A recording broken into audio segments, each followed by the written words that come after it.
My name is Ethan Cole. I'm a college student, photography major, and I'm telling you this because I need someone to know what happened that summer. I need it documented. I need it to be real, because if I'm the only one remembering it, then I'm not sure I'm remembering it at all. This happened 3 years ago. I was 21. My friends were Jake Mitchell and Rebecca Torres. Jake was studying engineering, practical guy, always the skeptic. Rebecca was in pre-med, brilliant but anxious, always worried about everything. We'd known each other since freshman year. We were close. Or at least, I thought we were. That summer, we rented a cabin about 2 hours outside the city. It wasn't isolated exactly, there were other properties nearby, but it felt isolated. Surrounded by pine trees, one long dirt road leading in and out, no cell service. We wanted a break from everything. 3 friends, 1 weekend, no distractions. That's what we told ourselves. The cabin was older, built in the 70s maybe. Wood paneling inside, a stone fireplace, kitchen that hadn't been updated in decades. There was something off about it from the moment we arrived. Not scary exactly, just wrong. The way the light fell through the windows didn't match the angle of the sun. The shadows in the corners seemed darker than they should be. Rebecca noticed it too. She said the air felt thick, like it was pressing down on her. Jake laughed it off. Old house smell, he said. Nothing weird. But there was something weird. I brought my camera, a good digital one I'd saved up for. I was planning to take landscape photos, maybe some candid shots of the 3 of us. I wanted to build a portfolio. Looking back, I can't shake the feeling that I brought it for a different reason. Like something was pulling me to document what was going to happen. I know that sounds insane, but that's the thing about this story. Sanity is the first thing you lose. The first night was normal. We cooked dinner, talked about our futures, drank some beer. Rebecca talked about how stressed she was about med school applications. Jake complained about his internship. I mostly listened. We went to bed around midnight. I slept in the master bedroom. Jake took the living room couch. Rebecca had the small bedroom upstairs. I don't remember having a nightmare that first night, but I woke up with this feeling of dread in my chest. The kind that doesn't fade when you open your eyes. The kind that stays with you. I got up and went to the kitchen for water. That's when I noticed something. There was a photograph on the refrigerator. It hadn't been there when we arrived. I would have seen it. I'm always observant comes with being a photographer. It was a Polaroid, faded and old. It showed 3 people standing in front of the cabin. 3 young people, maybe in their 20s. But the strange part was that their faces were completely obscured, like someone had carefully cut them away with a knife. Just blank spaces where their faces should be. I took a photo of it with my camera. I don't know why. Instinct, I guess. When I showed it to Jake and Rebecca at breakfast, Rebecca went pale. She said, "We need to leave." Jake examined it closely. It was probably just left here by previous renters. Some kind of inside joke. But that explanation didn't sit right. The Polaroid looked old. Genuinely old. Not like something from a few years ago. And the edges of it were stained with something dark. Rebecca kept saying we should go. Jake kept saying it was nothing. I was in the middle, trying to be rational, but feeling something pulling at me. Something telling me to keep watching. To keep my camera ready. We decided to stay.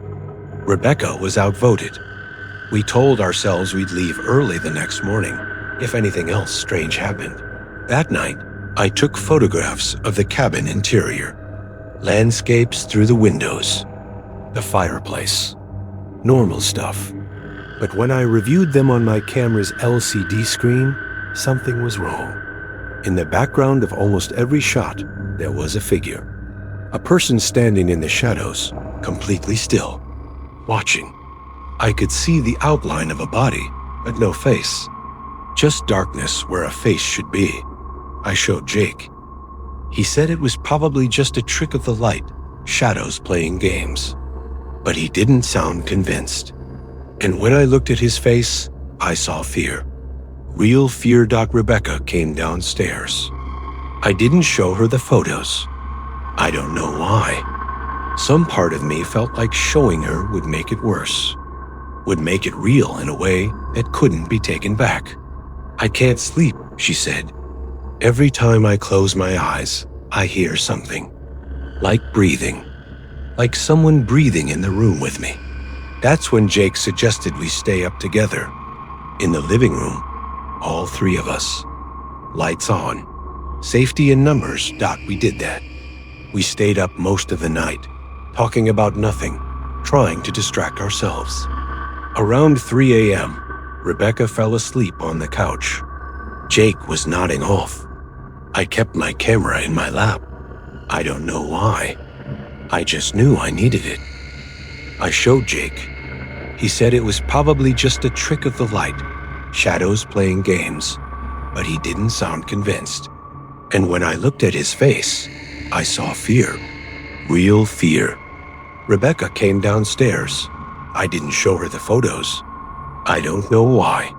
Some part of me felt like showing her would make it worse.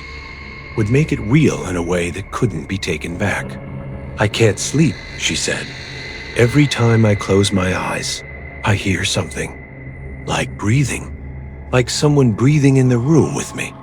That's when Jake suggested we stay up together. In the living room, all three of us. Lights on. Safety in numbers. We did that. We stayed up most of the night, talking about nothing, trying to distract ourselves. Around 3 a.m., Rebecca fell asleep on the couch. Jake was nodding off. I kept my camera in my lap. I don't know why. I just knew I needed it. That's when I saw it. A door opening in the hallway. A door that hadn't been there before. Or maybe it had been there, but we hadn't noticed it. The door was opening slowly, and I could see something moving behind it. A shape, getting closer. I grabbed Jake's shoulder. Wake up, look. He saw it. His face went white. He reached for Rebecca, but she was already standing up. She'd seen it too. The shape came through the door. It was a person or something that used to be a person. But it was wrong in ways I can't fully explain. The proportions were off. The way it moved was too smooth, too fluid, like its joints didn't work the way joints are supposed to. And where its face should have been, there was just nothing. Smooth skin. No eyes, no mouth, no features at all. I started taking photographs. I don't know why. Pure instinct. Click, click, click. The camera in my hands felt like it was moving on its own. Rebecca screamed. Jake grabbed her hand and ran toward the kitchen. I followed them. Behind us, I could hear that smooth, featureless thing moving through the cabin. Not running, just gliding, moving with terrible purpose. We burst out the back door into the summer night. The air was cool. The stars were bright, and for a moment, I thought we'd escaped. We ran toward the tree line. Behind us, the cabin door didn't open. The thing didn't chase us into the woods. It didn't need to, because that's when I realized something was wrong with Jake and Rebecca. They weren't running like they were afraid. They were running with purpose, direction, moving deeper into the woods, not away from them. And when I looked at their faces in the moonlight, I saw something that made my blood freeze. Their faces were blank, smooth, no features. I stopped running. I backed away from them. Jake turned toward me with that featureless face and said my name. His voice sounded wrong, like it was coming from very far away, echoing through empty space. Ethan, he said, come back to the cabin. Rebecca? I called out. Come back, she repeated. Her voice was identical to Jake's. The same echo, the same emptiness. I ran. I didn't look back.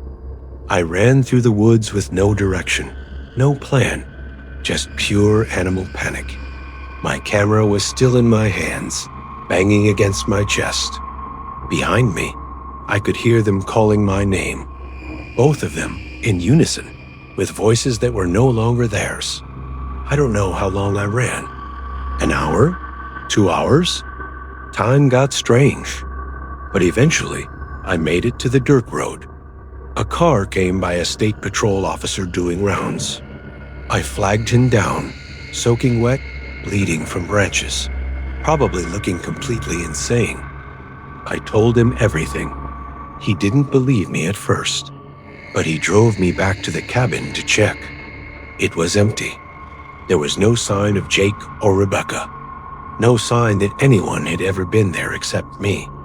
My camera was evidence, the photos of the faceless figure, the photos with that shape in the background of every shot. But when the officer looked at them, he said they were just blurry. Just shadows and tricks of light. The police organized search parties. They brought dogs. They searched the woods for 3 days. But they found nothing. Not a trace. Not a piece of clothing. Nothing. Jake and Rebecca simply ceased to exist. The official conclusion was that they ran away. That we had some kind of conflict and they abandoned me there as a prank. The psychological evaluation they put me through concluded that I experienced a severe dissociative episode brought on by stress. They said I imagined the faceless figures, that it was all in my head, but I have the photographs. I still have the camera. The photos are digital, stored on multiple drives, backed up in the cloud. I've analyzed them 1,000 times. I can see the figure in every background shot. I can see the moment Jake and Rebecca's faces started to blur, to lose definition, to fade. I can see the exact moment they stopped being themselves. The worst part? I've tried to show people. I've tried to share the photos with the authorities, with researchers, with anyone who might believe me. But every time I pull up the images on a screen, they look exactly as the officer described them. Blurry, meaningless, shadows, and tricks of light. Only on my camera's LCD screen do they look clear, real, irrefutable. I haven't been back to the cabin. I don't plan to. But sometimes, late at night, I get emails. Blank emails from addresses that don't work when I try to reply. Attached to each email is a photograph. A Polaroid.